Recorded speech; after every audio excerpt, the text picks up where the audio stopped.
tarde, me chamo Rafael Luquezzi, sou estudante de jornalismo e estou hoje aqui entrevistando o repórter da Itatiaia, João Vitor Cirilo. Boa tarde, João, tudo bem? Vou te fazer algumas perguntas. De qual cidade você é? Rafael, tudo bem? Prazer falar contigo. Eu sou aqui de Belo Horizonte mesmo, nascido em Belo Horizonte.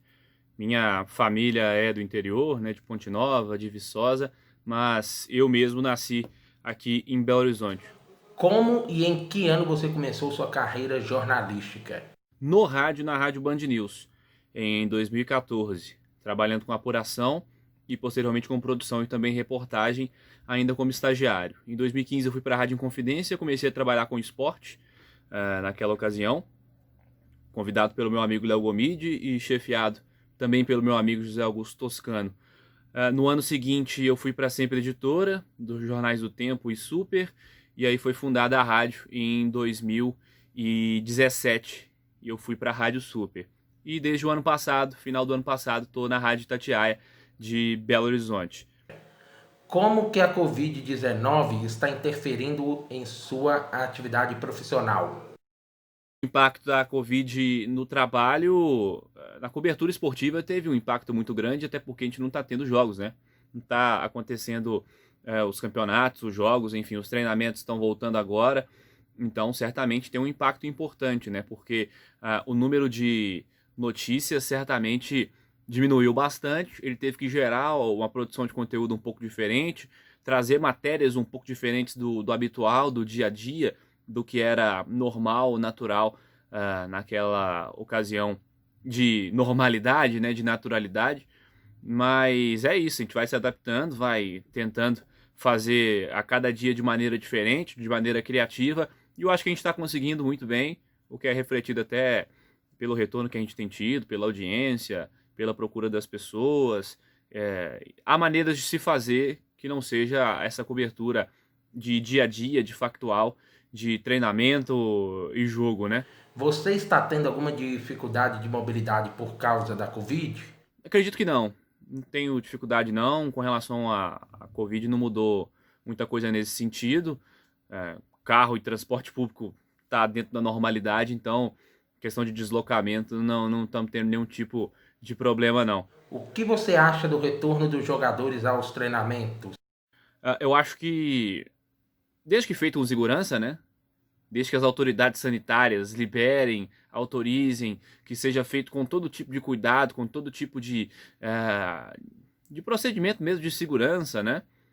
É claro que pode sim acontecer. Tem ainda uma preocupação quanto ao retorno dos jogos, como é que isso vai se desenhar, né? Alguns lugares talvez tenham antecipado as coisas. A gente vê a Europa um pouco mais à frente, porque lá certamente já em uma situação bem diferente aqui do Brasil, né?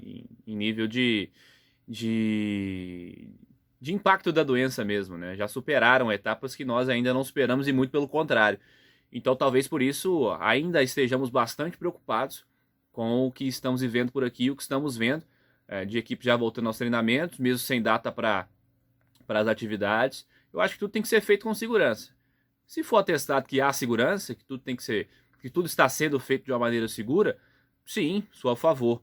Mas se não há esse tipo completo de comprovação, aí é claro, não tem como ser a favor desse tipo de coisa, né? E com relação aos campeonatos estaduais, eles devem ter continuidade esse ano ou não? Sobre os campeonatos estaduais, eu acredito que não há espaço para o estadual voltar esse ano. Espaço de calendário e também de possibilidade de que as equipes de menor investimento montem seus times, né? Muitas delas já mandaram seus elencos todos embora, demitiram jogadores profissionais, demitiram equipe técnica, de comissão técnica, enfim. Não tem condição nenhuma de campeonato estadual ser disputado esse ano em nível de igualdade. Tem equipes que não tem nem categoria de base para reinscrever ou inscrever novos atletas. Então é uma situação realmente bastante complicada. O meio estadual não tem que voltar esse ano, não tem a menor condição do estadual voltar esse ano, e é algo que pode ser repensado também para as próximas temporadas. Esse tamanho todo que se dedica aos campeonatos estaduais por aqui.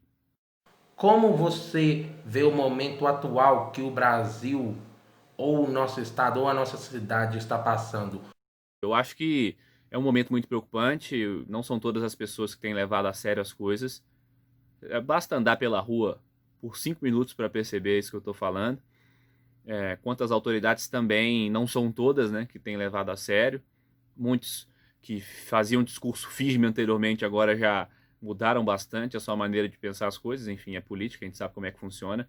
Mas, de fato, é muito preocupante, mas não só por parte dos comandantes, mas por parte das pessoas também. É muito complicada essa questão de saúde, é muito complicado também a questão econômica, porque a gente sabe que ela é fundamental, que ela influencia, que sem economia é muito complicado também que as pessoas sobrevivam e é muito difícil. Ser um governante também não é uma missão fácil, mas a gente esperava que todos tivessem consciência e fizessem o máximo possível, né, para abreviar essas questões. É uma pena, né? A gente vê pessoas que não se preocupem com suas saúdes, governantes que também não se preocupam com a saúde dos seus governados e, além de tudo, políticas que não conversam, que não se entendem e que só prejudicam, né? São coisas que estão ligadas e que, infelizmente, dificilmente as pessoas conseguem entender esse tipo de situação. Uma pena. Qual recado que você daria para um estudante de jornalismo como eu, que estou no 5º período de jornalismo? O recado que eu deixo para os estudantes, vocês que estão aí no 5º período, né, em especial o seu caso também, né, Rafael? Estudem, mas façam também. A sala de aula é fundamental, mas a prática é igualmente fundamental. O mercado vai exigir de vocês a prática, que vocês saibam fazer. E se você quer trabalhar com rádio, não saiba só falar, saiba também escrever, saiba interpretar, saiba fazer múltiplas coisas. Ninguém sabe fazer tudo, ninguém entende de todos os assuntos, seria exigir demais, mas saiba o máximo possível. Trabalhe e se esforce para saber o máximo de coisas possíveis, porque isso faz diferença no mercado. E coloquem a mão na massa, pratiquem, façam estágios, criem seus projetos pessoais, façam seus blogs, seus podcasts, porque isso tudo é currículo e na prática vai fazer a diferença lá na frente. Foi um prazer falar com vocês. Um abraço, Rafael. Precisar de contar com a gente, é só chamar. Tamo junto.